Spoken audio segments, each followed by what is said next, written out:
Hoje nós vamos tomar como exemplo uma mulher que lutou pela sua família, mais especificamente, lutou pelo seu filho. Foi grandemente usada por Deus. Eu creio que Deus também pode usar você para fazer diferença em nossa sociedade. Então eu quero convidar você que se assentou a abrir a sua Bíblia e se colocar em pé novamente.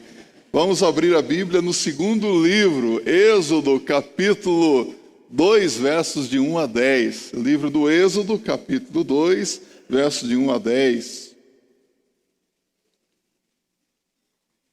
Pode abrir a sua Bíblia com confiança que o texto, pode ter certeza, não será projetado no telão. Temos que abrir a Bíblia, não é? Se você tem um celular, pode abrir no aplicativo do seu celular, mas eu quero fazer um pedido para vocês. Quando você faz uma viagem de avião, o que você faz com o seu celular? Coloca no modo avião. Tem alguma razão para isso, não tem? Quando você está aqui na igreja, também coloque no modo avião. Não deixe que nada venha atrapalhar a nossa comunhão com Deus. Deus vai falar com você. E eu vou dizer, não será através do seu celular. Será através da palavra dele. Amém? Foi-se um homem da casa de Levi e casou com uma descendente de Levi, e a mulher concebeu e deu à luz um filho. E vendo que era formoso, escondeu-o por 3 meses. Não podendo, porém, escondê-lo por mais tempo, tomou um cesto de junco, calafetou-o com betume e piche, e pondo nele o menino, largou-o no carriçal à beira do rio. A irmã do menino ficou de longe, para observar o que lhe haveria de suceder. Desceu a filha de Faraó para se banhar no rio, e as suas donzelas passeavam pela beira do rio. Vendo ela o cesto no carriçal, enviou a sua criada e o tomou. Abrindo-o, viu a criança, e eis que o menino chorava. Teve compaixão dele e disse, este é menino dos hebreus. Então disse sua irmã, a filha de Faraó, queres que eu vá chamar uma das hebreias para que sirva de ama e te crie a criança? Respondeu-lhe a filha de Faraó, vai. Saiu, pois, a moça e chamou a mãe do menino. Então lhe disse a filha de Faraó, leva este menino e cria-mo, pagar-te-ei o teu salário. A mulher tomou o menino e o criou. Sendo o menino já grande, ela o trouxe à filha de Faraó, da qual passou ele a ser filho. Esta lhe chamou Moisés e disse, porque das águas o tirei. Que Deus use essa palavra para falar conosco. Pode se assentar. Nesta data, quando se comemora o Dia das Mães, vamos refletir juntos acerca de uma mulher que lutou pela vida do seu filho e que se tornou um exemplo de serva de Deus para todos nós. Essa mulher deixou marcas indeléveis que todos nós, não apenas as mães, mas todos nós devemos seguir para que assim a nossa família seja preservada também. Uma das missões mais nobres da face da terra, sem dúvida alguma, é a de ser mãe, não é verdade? Ser mãe envolve uma certa beleza e ternura que deixa todos nós, meus irmãos, com uma certa, vou colocar uma aqui para vocês, uma certa inveja, não é? Como que a mãe é amada, como que a mãe é querida, porque a mãe parece que é mais querida do que os pais. Parece que nos dias dos pais a festa não é tão grande. Tenho para mim, eu vou expressar aqui o meu ciúme santo, não é? Mas parece que as mães são mais queridas, são mais amadas, são mais festejadas, não é? Eu vejo que tudo isso envolve uma certa beleza e nobreza que todos os que possuem um coração sensível conseguem reconhecer, não é? A importância das mães. Quem sabe quem está aqui, que hoje tem a sua mamãe viva, como já foi dito, sairá daqui, dará um abraço na sua mãe, talvez almoçará com a sua mãe, dará um presente, não é? E quem não tem mais a sua mamãe viva? Talvez gostaria de dizer para todos nós o quanto é importante a mãe da gente, não é? O quanto ela é significativa na nossa vida. Mas ser mãe é muito mais do que gerar e dar à luz. A prova disso é a grande quantidade ou o grande número de mulheres que hoje geram um filho e o abandonam. Não é verdade que em nosso país nós vemos muitas crianças sendo vítimas aí de abandono, de maus tratos e até mesmo quantos bebês são abortados por mulheres que, em nome do prazer e da liberdade, não hesitam em sacrificar a vida daqueles que são fruto do seu ventre. Há todos os dias uma verdadeira apologia ao aborto, porque a mulher precisa ser livre. Não é isso que nós ouvimos todos os dias? E em nome do prazer e da liberdade, vidas preciosas têm sido sacrificadas, abandonadas. E, meus amados irmãos e irmãs, nós vemos que algumas mulheres, elas demonstram até um certo ódio e desprezo pelo fruto do seu ventre. Como é triste quando isso acontece, não é? Graças a Deus pelas mães que amam os seus filhos.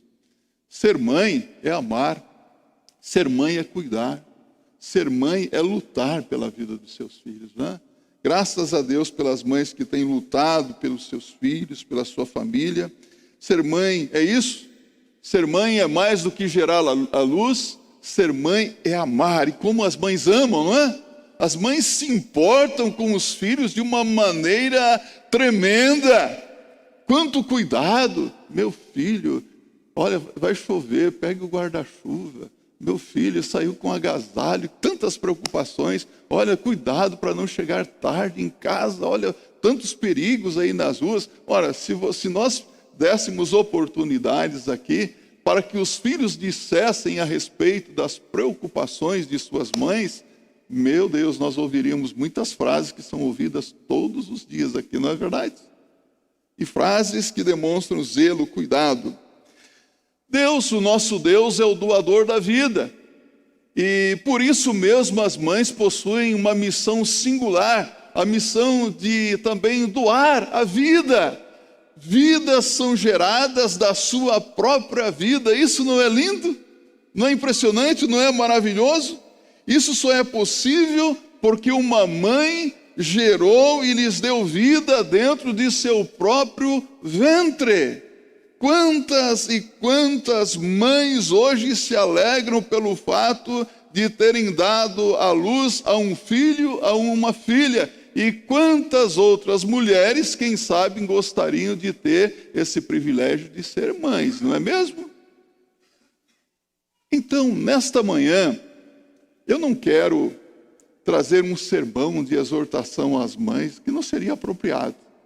Mas eu gostaria de refletir com vocês sobre uma mulher, uma serva de Deus, que deixou marcas que servem de exemplo para todas as mães aqui.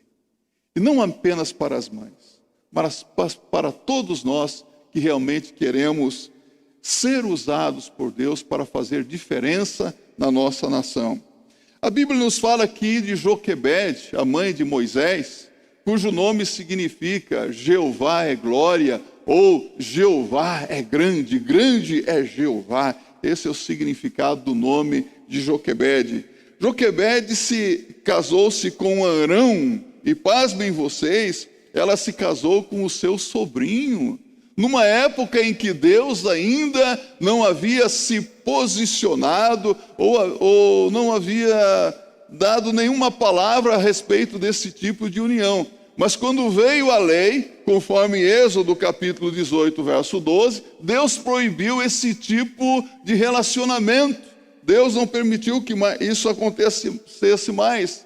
Mas ela viveu em um tempo muito difícil para o povo de Deus. Num tempo em que a miséria, a morte, o sofrimento habitavam no meio do povo de Deus. Num tempo em que ser mãe era um grande desafio. Ser mãe implicava em uma situação muito difícil, porque Faraó, o rei do Egito, vendo o crescimento do povo de Deus, o povo de Israel, vendo que o povo crescia cada vez mais, tomou uma decisão. Primeiramente, ele deu uma ordem para que as parteiras do Egito matassem as crianças ao nascer. Mas as mulheres hebreias eram vivas e elas escondiam até a gravidez. E vendo que não funcionou, a Bíblia diz no verso 21 do capítulo 1 do livro de Êxodo, que o rei Faraó determinou que todo menino nascido no Egito deveria ser entregue para que morresse nas águas do rio Nilo, afogado nas águas do rio Nilo. E as mães tinham que entregar os seus filhos. Porém, Joquebede, nessa época tão sofrida para todas as mães, ela se destacou. Não somente porque protegeu o seu filho, porque se empenhou em livrar o seu filho da morte, mas não somente também por ter sido escolhida por Deus para ser aquela que daria luz ao libertador do povo de Deus, Moisés, o grande libertador do povo de Deus, mas por deixar marcas que servem de exemplo para todos nós. Meus irmãos, a primeira marca que Joquebede deixa para todos nós é a marca da persistência. Joquebede foi uma mulher persistente. A Bíblia diz aqui no verso 2, e a mulher concebeu e deu à luz um filho, e vendo que era formoso, escondeu-o por 3 meses.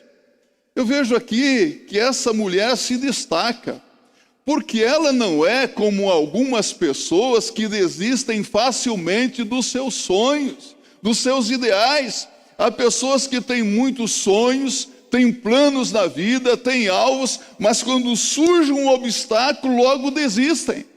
Logo se desanimam, não é verdade isso? Joquebede não, ela foi persistente, ela perseverou, ela lutou contra aquela situação de miséria, de desgraça, porque ela queria a bênção de Deus na sua vida. Ela sabia que Moisés era a herança do Senhor, não é isso que a Bíblia diz? Ela sabia que o seu filho era uma bênção de Deus na sua vida e poderia fazer diferença no mundo da sua época. Então ela não desistiu do seu filho, ela persistiu. Ela viu que o futuro do seu filho era um futuro de morte. Tudo caminhava para a morte do seu filho. E o que ela fez? Ela concordou com isso? Eu não sei de quantos filhos você é mãe, se você é mãe ou não, mas eu quero dizer para você, não desista dos seus planos. Não desista dos seus sonhos. Ainda que o seu filho, a sua filha hoje esteja numa situação difícil e parece que o futuro do seu filho não seja bom, parece que o seu filho, a sua filha está indo para um caminho de perdição, não desista do seu filho. Você não pode desistir em momento algum da bênção que Deus te deu. Há pessoas que abriram mão, mas ela determinou no seu coração que ela pagaria o preço para ter o seu filho. Custasse o que custasse, ela lutaria pela vida do menino. E ela lutou, não é? Mesmo que para preservar a vida do seu filho, ela teria que dar a sua própria vida. Você, mãe, você está disposta a dar a sua vida, se necessário for, pela sua filha, pelo seu filho? Que exemplo nos dá Joquebede, não é? Ela não abriu mão da bênção de Deus. Nós também não podemos desistir do que Deus nos tem dado. A perseverança é bíblica. Se você abrir a sua Bíblia em Tiago, capítulo 1, verso 4, o apóstolo diz assim: ora, a perseverança deve ter ação completa, para que sejais perfeitos e íntegros, em nada deficientes. Quando nós vemos hoje, vamos pensar um pouco nas igrejas, quando nós olhamos para as nossas igrejas hoje, nós vemos quantas igrejas que estão desistindo de cumprir com a vontade de Deus por falta de persistência, não é? Quantas igrejas hoje desanimadas. Deus dá para as suas igrejas uma obra para ser realizada, mas se nós ficarmos desanimados, nós não iremos realizar a obra que Deus nos tem dado. E quando eu digo igrejas, eu falo de membros de igrejas que hoje estão desanimados, desencorajados. Você olha para o rosto de alguns, você vê o desânimo em pessoa. Já teve essa impressão? Você olha para alguns, parece que... eu vou lembrar do Lip Hard, isso vai demonstrar a minha idade, né? Ó Deus, ó vida, ó azar. Qual foi a ordem que Jesus deixou para a sua igreja em Marcos 16, verso 15 e 16? Ide por todo o mundo e pregai o evangelho a toda criatura. Quem crer e for batizado será salvo. Estamos obedecendo a essa ordem do Senhor Jesus Cristo? Qual é o seu envolvimento nessa tarefa que o Senhor Jesus deu para a sua igreja? Há muitas pessoas que aí hoje estão caminhando para a perdição, não é? Você está envolvido nessa tarefa de resgatar vidas? Ou você está tão envolvido com seus próprios problemas que não consegue enxergar a situação de morte de muitas pessoas próximas de você? Precisamos ser persistentes, insistentes em cumprir com a palavra de Deus. O testemunho tem que estar em primeiro lugar, aproveitando bem cada oportunidade que Deus nos tem dado para que as pessoas possam conhecer o Senhor Jesus Cristo e serem libertas do caminho da perdição, vendo as oportunidades de Deus, sem desfalecer, sem desanimar. É preciso ser perseverante no meio das lutas. Quantas lutas nós temos? Ah, pastor, você está falando assim porque você não conhece as minhas lutas. Ah, eu não conheço, Deus conhece, você conhece, mas todos nós temos lutas, não temos? Temos desafios, temos obstáculos a vencer. De que adianta ficar parado diante de um obstáculo, diante de uma montanha que parece ser intransponível, se nós não começarmos a escalar a montanha, não é? É preciso vencer os obstáculos, e para isso é preciso persistência. Romanos 12, verso 12, como eu gosto desse versículo. Alegrai-vos na esperança, sede pacientes na tribulação, perseverai na oração. Perseverança é uma das qualidades ou características do cristão. A perseverança mostra a nossa submissão à vontade de Deus, o nosso envolvimento na obra de Deus, o nosso amor por Jesus, o nosso temor por Deus. Vou confessar uma coisa aqui para você. Às vezes eu atendo alguns cristãos desanimados, mas eu abro o meu coração e digo para você, eu não gosto de crente desanimado. Às vezes dou umas cutucadas para ver se ver se anima um pouco, não é? E eu tenho para mim que o propósito, o plano de Deus não é que você seja uma pessoa desanimada, mas que você tenha ânimo na presença de Deus, coragem no meio de tantas lutas. Então Joquebede nos deixa essa marca de uma mulher persistente. Eu quero então dizer para você aqui, não desista dos seus sonhos, não desista dos seus planos, não desista dos seus ideais, mas seja persistente em nome do Senhor Jesus Cristo. A segunda marca que Joquebede nos deixa aqui é a da sabedoria. Joquebede era uma mulher sábia, meus irmãos. Olha o que diz o verso 3 aqui.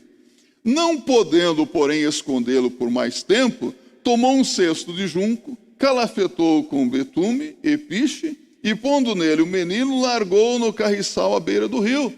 Olha aqui, o menino estava crescendo, ela não podia mais escondê-lo, a qualquer momento ele podia ser descoberto e morto. Então ela teve uma ideia, ela viu lá um cesto de junco, ela pegou o betume e piche ela tapou as brechas daquele cesto e colocou o menino dentro do cesto, devidamente fechado com betume e piche, para que a água não entrasse e afogasse o menino, e o colocou à margem do rio Nilo, entre os juncos. Uma ideia estratégica, porque ela sabia que a filha do rei Faraó costumava banhar-se naquela região ali. E mandou a sua filhinha Miriam vigiar e ficar atenta. Orientou a filha. Você pode dizer, mas que mulher que teve uma ideia brilhante, não é? Sabedoria. Sabedoria humana? Tenho para mim que foi sabedoria divina. Porque Deus tinha um plano para a vida de Moisés. Não tinha? E Deus começa a usar Joquebede para que os planos dele se realizassem na vida de Moisés e, consequentemente, o seu povo Israel fosse liberto da escravidão egípcia. Sabedoria. Quanta falta de sabedoria em nossos dias. Você está percebendo a falta de sabedoria? No nosso Brasil tem muita falta de sabedoria, não tem? Você percebe até mesmo, meus irmãos, entre os políticos, entre os juízes, entre os magistrados, eles fazem uma coisa, fazem outra coisa, até parece que eles estão agindo com muita inteligência, capacidade, mas não leva tempo para que todos os esquemas, todas as armações, as estratégias, os jeitinhos caiam por terra. Já percebeu isso? Porque a sabedoria humana, demoníaca, diabólica, mas a sabedoria do alto está fazendo falta hoje. Sabedoria que vem de Deus. Quanta falta de sabedoria hoje na nossa nação, quanta falta de sabedoria em nossas igrejas, quanta falta de sabedoria em nossos lares, quanta falta de sabedoria no seio da família. Pessoas que se acham cultas, inteligentes, resolvem problemas aqui, ali e acolá, e às vezes coisas tão simples as fazem tropeçar na vida. Falta de sabedoria em nossas palavras, em nossas atitudes. A mulher sábia, mas a tola. Precisamos de mulheres sábias. Não sabidas, porque tem muita gente sabida. É o sabichão. O sabido sempre acaba se dando mal, não já percebeu? Isso aí é sabido. Presta atenção no sabido, lá na frente ele vai quebrar a cara. E o sábio é diferente. Você é uma mulher sábia? Ou sabida? Seja sábia aos olhos de Deus. Mulher sábia edifica a sua casa. Se alguém tem falta de sabedoria, peça a Deus que a todos dá liberalmente e não lança em rosto, diz a palavra de Deus. Quantos lares e casamentos desfeitos, quantos filhos aí na perdição porque faltou sabedoria. É preciso também, meus irmãos, buscar a sabedoria de Deus para retomar a caminhada de onde se parou. Há pessoas que pararam. Simplesmente estão estacionadas na vida espiritual. É preciso sabedoria para retomar a caminhada. É preciso sabedoria para curar feridas interiores. Quantas pessoas que hoje estão feridas, não é? Senhor, me dá sabedoria para que as feridas do meu coração, as feridas da alma, as feridas interiores sejam curadas também. Sabedoria para restaurar o que foi quebrado. É preciso muita sabedoria. E Deus dá sabedoria àqueles que o buscam. E fazendo aqui, eu quero fazer uma comparação alegórica, tá? Uma comparação alegórica. Eu estava pensando nesse cestinho que a Joquebede tomou e calafetou ali, betume, piche, para impedir que a água entrasse e, consequentemente, o menino morresse afogado. Na nossa vida, nós também precisamos tapar algumas brechas. São palavras que ferem, palavras que magoam, palavras que trazem dano à vida alheia. São atitudes que são brechas. Brechas que o inimigo pode usar para trazer prejuízo à nossa vida espiritual. Brechas que podem afogar, ou não, se não sufocar a nossa comunhão com Deus e com os nossos irmãos em Cristo também.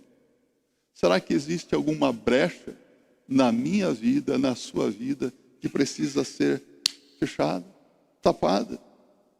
Porque o inimigo é astuto, não é? Ele se aproveita de brechas. A Bíblia diz, em Efésios 4, verso 27, repita comigo: não deis lugar ao diabo. Repita: não deis lugar ao diabo. Não podemos dar oportunidade ao diabo. Ele quer encontrar um espaço na minha vida, na sua vida, para entrar e trazer miséria, destruição, morte. Jesus diz: o ladrão não vem senão para matar, roubar e destruir. Eu vim para que tenham vida e vida com abundância. João 10, verso 10. Então, devemos vigiar atentamente para que não incorramos em erros que vêm sutilmente disfarçados e que podem nos enganar. Por exemplo, meus irmãos, vamos dar nomes aos bois? Eu sou lá do Mato Grosso do Sul, não é? Lá os bois têm nomes. Tudo isso se resume em uma palavra: pecado, falsidade, desonestidade, infidelidade, hipocrisia, falta de fidelidade na vida conjugal, falta de fidelidade para com o Senhor Jesus Cristo. É aquela, até mesmo atitude de não entregar o que pertence a Deus. Ora, a nossa vida pertence a Deus, mas os dízimos e ofertas, Deus sabe quando eu entrego o meu dízimo ou não. Deus sabe quando eu entrego algo dizendo que é dízimo e não é. Então, fidelidade em tudo, não para o homem ver, mas diante do Senhor. Porque é fato que todos nós prestaremos conta da nossa vida diante de Deus, não é? Então, tem uma vida de fidelidade. Essas brechas todas precisam ser retiradas da nossa vida. Então, isso só para citar algumas áreas que, por falta de sabedoria, qualquer um de nós pode pecar, abrindo então brechas para que o inimigo venha e traga os seus malefícios na nossa vida. Vamos tapar as brechas, né? A palavra de Deus nos exorta a buscarmos a sabedoria, não a sabedoria humana, demoníaca, diabólica, mas a sabedoria que vem do alto, a sabedoria divina, que é pura, agradável e é perfeita. Vamos buscar sabedoria, como diz Tiago. Eu oro, Senhor, me dá sabedoria. Eu confesso aos irmãos que às vezes surgem situações na minha vida e que eu digo: Senhor, eu não sei o que fazer não. Eu não tenho palavras, eu não tenho argumento para uma situação dessa. Então, Senhor, me ajuda, me dá sabedoria. E como que Deus é misericordioso, não é? Ele nos ajuda. Clame ao Senhor. Peça por sabedoria. Porque nós não somos tão bons quanto muitas vezes nós julgamos ser. Nós dependemos de Deus, da sua graça, da sua misericórdia. Precisamos de sabedoria para bem proceder. Uma terceira marca deixada por essa mulher é o temor. Joquebede era uma mulher, uma serva temente a Deus.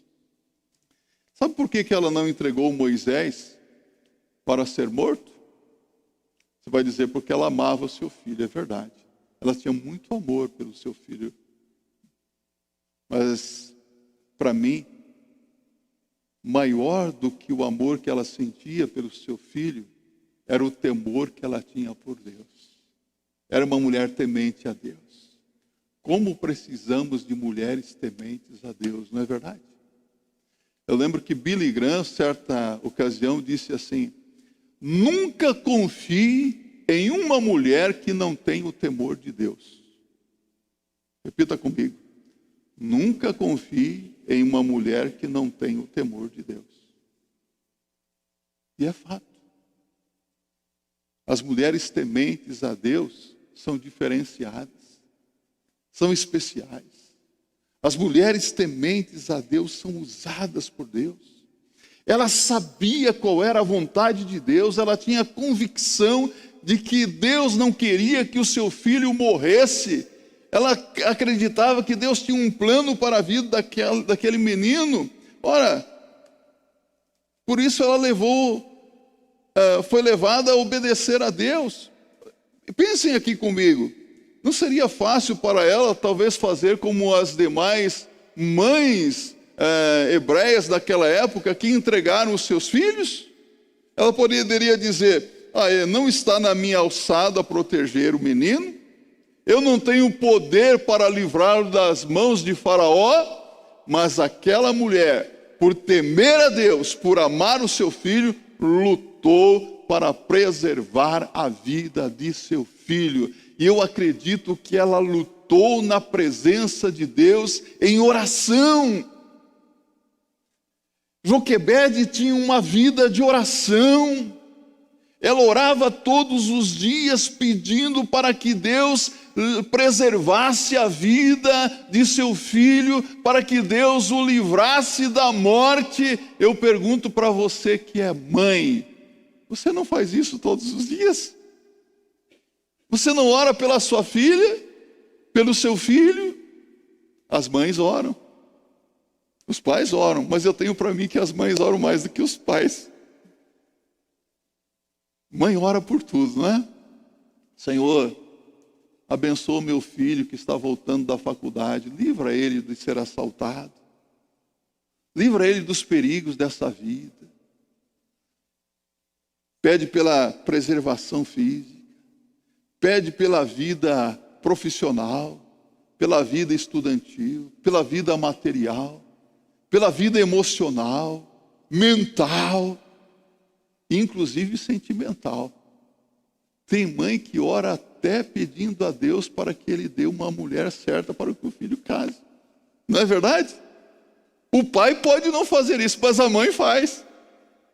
Não é verdade, minhas irmãs?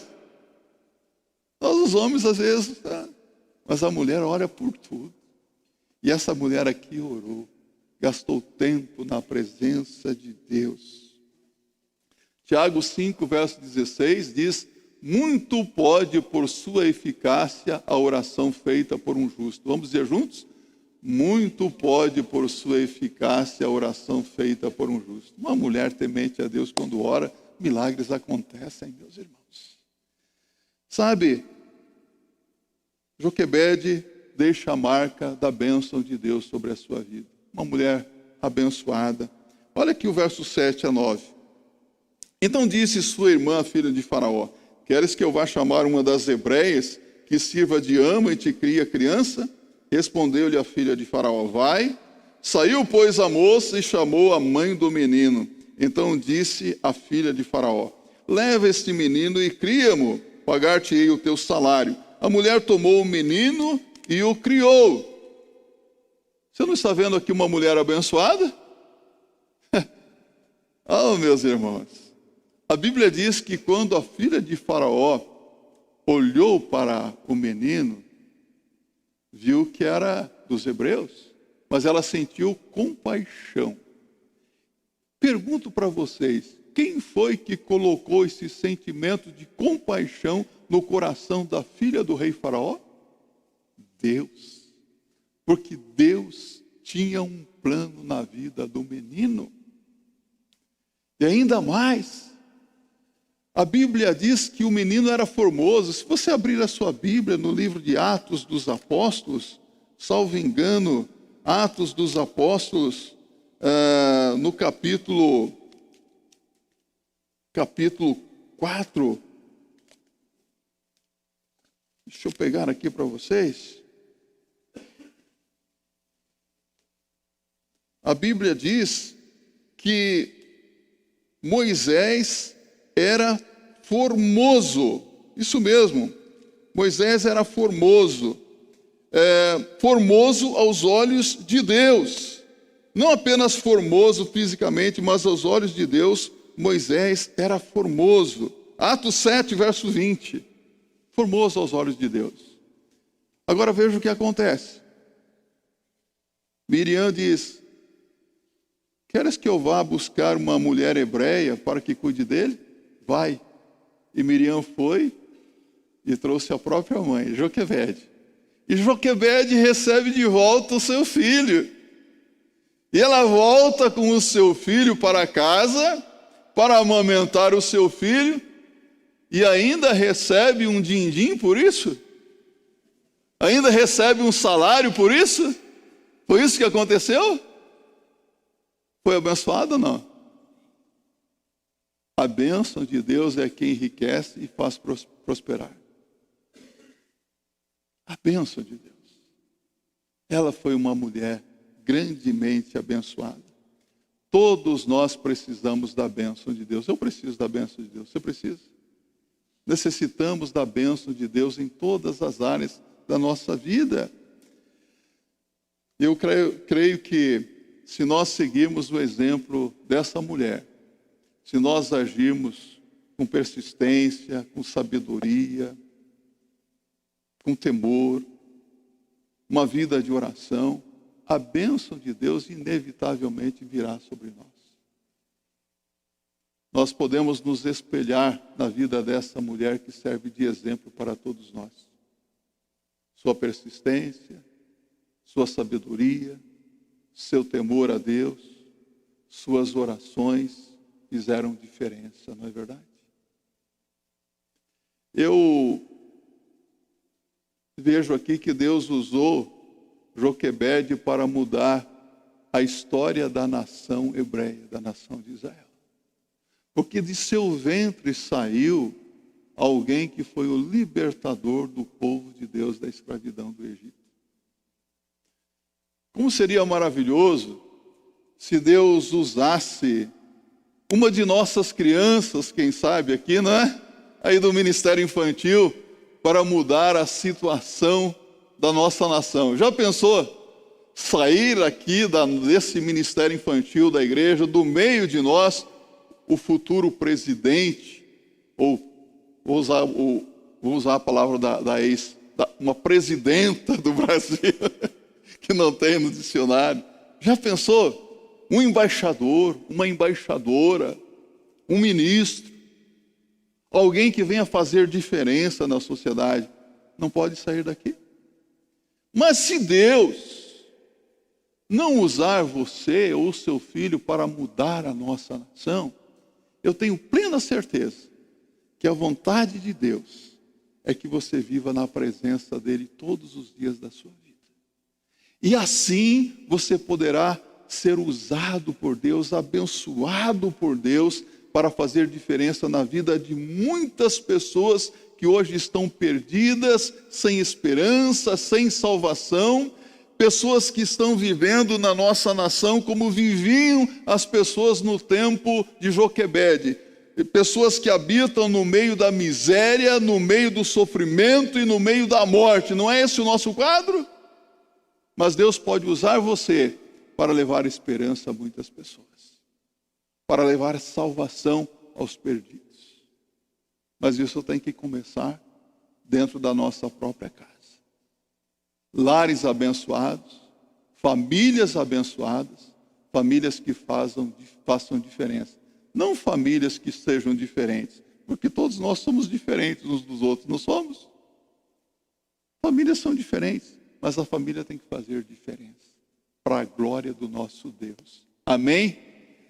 Eu quero convidar todas as mães que estão aqui para que se coloquem em pé, por favor. Todas as mães. Eu sei que tem pais aqui que são verdadeiras mães, mas pode ficar sentado, tá? Quantas mães aqui? Vamos a uma só voz aqui, todos os filhos e filhas que estão presentes aqui, que ficaram sentados, dizer: eu agradeço a Deus pela sua vida. Repita isso. E desejo que Deus a abençoe ricamente para que você seja um instrumento de bênçãos nas mãos de Deus, para fazer diferença em nossa sociedade. Em nome de Jesus, amém. É a nossa oração por vocês.